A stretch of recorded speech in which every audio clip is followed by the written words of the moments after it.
Tapi apabila dah penceroboh dah masuk, maka sepatutnya JAIS dan MAIS perlu bertindak proaktif untuk mengeluarkan penceroboh serta-merta.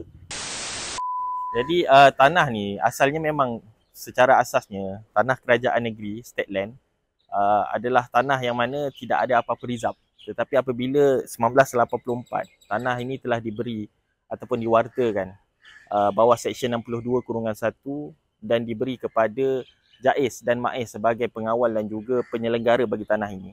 Maka atas tanggungjawab JAIS dan MAIS lah sepatutnya mengawal daripada penceroboh masuk.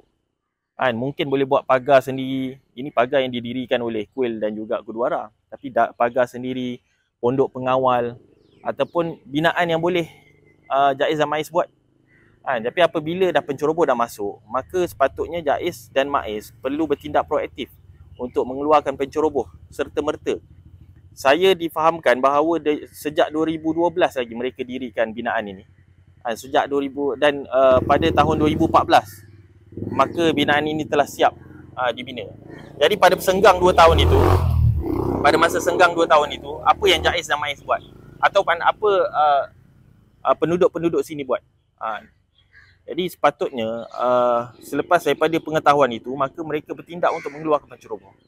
Ataupun mereka juga boleh bawa perkara ni kepada pejabat tanah dan daerah Petaling supaya menguatkuasakan Seksyen 425. Dalam Seksyen 425 tuan-tuan, penceroboh boleh kita keluarkan tanpa kita melalui mahkamah jenayah. Dan juga saya sebenarnya menentang secara keras berkenaan dengan isu pampasan.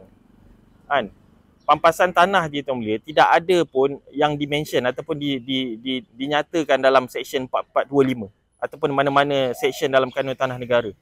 Tidak ada langsung diberikan ataupun disebutkan tentang pampasan. Jadi perkara ni sepatutnya ditentang oleh semua rakyat Malaysia. Kerana kita sedia maklum bahawa tanah ini bersifatnya terhad. Kita tak boleh nak beri sewenang-wenangnya tanah kepada penceroboh. Sepatutnya sebaliknya, penceroboh patut didenda sebanyak RM500,000, tidak melebihi RM500,000 ataupun penjara tidak melebihi 5 tahun. Ini yang kita patut kuat-kuasakan. Jadi saya menyeru kepada penduduk kawasan Taman Medan dan juga Kampung Datuk Arun yang mana mereka adalah ahli karya yang akan, bila tanah kubur di lot yang sebelah mula penuh, maka lot 76029 ini akan digunakan sebagai tanah perkuburan. Jadi ini adalah hak kepada penduduk Kampung Datuk Arun dan juga Taman Medan untuk menggunakan tanah ni sebagai tempat pengebumian.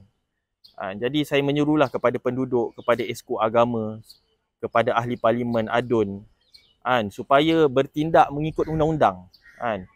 Undang-undang ni bukan selektif tuan-tuan, bukan untuk setengah kaum, setengah agama sahaja, bahkan untuk semua orang. Semua rakyat Malaysia patut patuh pada undang-undang.